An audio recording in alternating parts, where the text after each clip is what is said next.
Yo, yo, yo.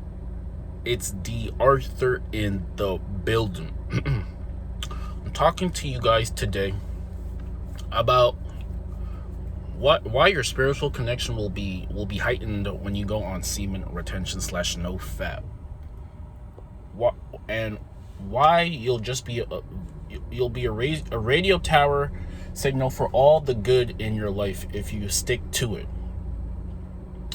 See, the thing is, when you go on no FAP, when you go on semen retention, you're definitely going to have a stronger spiritual connection. You're going to have a stronger spiritual connection. You're going to have a stronger spiritual connection even with animals. You're going to have you're just not going to tolerate that very negative energy, that negative vibration, the shallow type of mindset, the scarcity type of mindset, because that's not really the truth. When you realize that you are a spiritual being having a human experience, you start to filter out all of the things that are good for you, and you start to filter out all the things that are not as good for you, and then you start to cancel out all the things that are not as good for you. This holds weight. People might think you're being selfish. People might think you're too obsessed with yourself. People think that you're just like, you think you're above other people. And this is the type of truth that you have to start living, because people who are not as very spiritual aware, they have herd mentality. They have do it just to do it. They have everyone's doing it, so just do it. Just stick to the script. Never veer off onto your own thinking. Never question anything. Just do it. Do as you're told. Be controlled. Be with the masses. Don't accept the matrix. Just conform. And courage is the opposite of conformity. If you start conforming to, let's say, things that you may not be 100% with, you're not really exercising your spiritual strength. You're not, because the Most High gave you a spirit of truth and strength, not fear and unfear and fear. He gave you spiritual strength. So you have to exercise who you are. And like I said, your spiritual connection will be very potent. So let's say for an example you're on you've exceeded a month of retention, and you've been consistently hitting the gym, you've been meditating as well. Even if you just do these 3 things, retain, hit the gym, and meditate, you will have a stronger spiritual presence. Meaning, if you have a pet, they're gonna sense your vibe and your aura, and they're gonna sense the kind of power that you may possess with, like, the invisible the invisible energy that your aura, your sense is gonna be heightened to the most climax, and you're just gonna be all around a bit more, let's say, authentic and, let's say, powerful human. Like, you're just gonna be very in the know. It just seems like you're gonna be very in the know. The confusion will start panning itself out. Everything will start working out for itself. You will become one. Everything that starts coming into your life, you're gonna start realizing that you're taking more accountability. You're not being the victim. You're taking accountability. You realize that everything that happens in your world is a result of your thoughts, beliefs, and your actions. This is everything. Every single thing that happens to you is because of your thoughts, your beliefs, and your actions and your habits. So if knowing this, you start making some changes, and you're gonna leave some people behind who are not just in there. If maybe your friend's a little bit judgmental, maybe he's negative, maybe he's not as spiritual aware as you, you're gonna tolerate very bad. You're not gonna tolerate as much. You're just not going to tolerate it as much, because you realize that things are just naturally for you. Everything is connected. Now, if you start realizing that your spiritual, let's say, connection is a lot higher, what you're gonna do is you're gonna start, if you want to use this practice, you can start, let's say, visualizing for at least 17-18 seconds. Visualizing a perfect scenario that you want. Maybe visualizing a perfect, let's say, scenario, a person, a goal in your a number in your business, getting that, how you feel if you get a job promotion, something that you really want. You can start visualizing this to the grain. You start visualizing it very precisely, getting all of the details precise. If you do this while you're on retention, while you've been meditating, while you're just very authentic, it's going to what you're doing, you're sending out very energetic, invisible vibrations to the world. And now after you do that visualization, you're going to go about your day normally. You're going to go about your day very normally. You're going to take care of things. You're going to prepare for things. You're going to allow things to come into your life. You're just going to be very busy with going on to yourself. And then what tends to happen when you do this is that the thing that you imagine, it will come, it will manifest, it will come, one thing leads to another, that leads to another, that leads to another, that leads to another, and then all of a sudden you're in that perfect scenario that you visualize. This is what happens. There is going to be some time that passes before this happens, but you just have to prepare, and you know it's coming. So you prepare as best as possible. I had an example where one time I was looking for my work shirt that I was taking to work, and I couldn't find it. So as I was looking for it, I had the clear image of the shirt in my mind. I had the clear image of it. And then that's the thing. And like I had to leave, so I didn't find the shirt immediately, so I just wore another one. But then when I came back, my sibling gave me the exact shirt that I was picturing and imagining. She's like, it got lost in the laundry or something like that.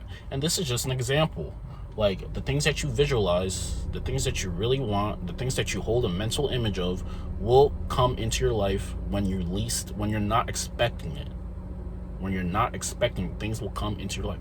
And the thing is, also, like, another example is, like, I went out last night, and the thing is, like, since you're a lot more authentic with yourself, you there's no way that you can really coincide with people who are operating from their ego. It just doesn't make sense to you anymore. There's no point for you to chase anything, for you to try to exert yourself to get something. There's no more point into, like, trying to get something, or maybe she's playing it hard to get. There's no more point into going after all of it, because you start realizing, like, if I'm really my authentic self, if I'm really operating from my true authentic self, I'm going to attract people who are authentic. I'm also going to attract people who are operating from their ego, and there is going to be a very harsh disconnect. So, like, there was a girl that, like, was one of my friend's roommates, my friend's girl's roommate, and it was like kind of like a double date type of thing, but like it didn't really pan out in my favor or in her favor. We just really didn't get along as much as we could, just because she kind of expected me to chase her. She expected me to go out of my way even if I showed a little bit of interest. I guess it wasn't like, she didn't think I did enough at the beginning, so she thought that I would have to chase her, and there's no way that I just could do it, because I've been exposed to people who live from their authentic self, and this whole resistance, if you're trying to attract like a woman, this whole resistance, like there's no point to having it if you go, because the thing is, what happened was, like, I talked to her for a little bit, I asked for her Insta, I followed her on Insta, but then she didn't follow me back. She did not follow me back. So I was just like, oh. And then I tried to say a couple more things, create some light rapport that I talked about, light rapport. And then it just felt like as I was trying to get create some comfort, she was resisting. So I was just like, I'm not gonna. I guess she wanted me to chase her more, to say more things, blah blah blah. But the thing is, what ended up happening was just like there was another person there, and we connected a lot better because the other girl that I was talking to, she wasn't operating from her ego. She was operating from her authentic self. The thing is, like, if you're talking to, let's say, some woman, and you're on no FAP, retaining, spiritual, all these things, you're living your really authentic self. You're only going to correlate with people who are living from the authentic self. And the thing is, if you're really the person you're becoming, it only makes sense to be with, let's say, women specifically, if they allow you to do things. Because like a woman who's operating from her ego, and you're an authentic man, it's really not going to work as much. It's just, there's going to be some disconnect. But it's easier for you to, let's say, try to be with somebody who has less of an ego and is operating from their authentic self, and they can allow you to act the part without any resistance. If there's resistance, then cross her off next. Like, there's no longer time to trying to convince her to be with you. Like, if you put yourself out there and you at least go up to her and you talk to her and you show some sort of interest, and she's not really feeling it, she's expecting you to do more, to chase her, to do all these things, then next we go on to the next person, and the next person, we talk to her and she allows you to like be who you are around her, and you guys connect, then it's a better dynamic, like, relationship together. Like, it's better for that. But like the people who are operating from their ego, they can get humbled really quick, because what tended to happen was I started talking to the other girl, and then we connected, and she was like, she ended up just being there kind of alone. She was sitting down, like, checking her phone and not really connecting with some other people, just because she was operating from her ego and she wasn't allowing authentic things to come. She was just being very egotistical, and the ego is edging the Most High out. If you operate from your ego, you're never really going to be happy. It's just how it is. You're always feeling like you have to prove something. You always have to be somebody. You're always trying to put on this face. You're always trying to think that even if he shows interest, gotta curve him, gotta leave him on red, gotta do all these things. And this is pretty much it. So we're no longer trying to convince people to be with us. Like, if you put yourself out there, you try to show some interest, you try to plan something, if they want to, it can correlate. But if they don't want to, then we move on to the next person. This is how it goes. This is the type of confidence that you'll start to having. This is the type of perspective that you'll start having when you go on retention and you've been putting in some work. You start putting some new foundations about yourself. You start making some new beliefs about yourself, and you no longer tolerate things that you used to tolerate, because we were basically programmed. Us guys were programmed to put her on a pedestal, to make her think that we have to do everything in our way, go out our way to try to even score something like a date or something like that. And that pretty much is not the case. It's not the case. It can't be the case. It wasn't designed to be like that. But because of the society and how everything is overly sexualized, and how a lot of just men put a lot of women on a pedestal and shit and things like that, the tables are kind of turned, and it doesn't work as well. And this is why the divorce rate is very high. Because guys no longer put any masculine intent in whatever they're doing. They cater to her every whim, and they never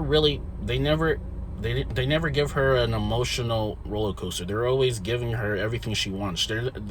You have to get to the point where she doesn't know where she stands with you. She does not know where she stands with you. If she doesn't know where she stands with you, then you're gonna pop up in her mind periodically, consistently. And this is a better place to be than her knowing that where she stands with you. It's better. Is this thing called the scrambler? It's better to be like that than just playing the frame and thinking that she's going, like, always knowing where she stands with you. So yeah, so yeah, I mean, if that video made sense, you can like, comment, and subscribe below, and share the video. Peace.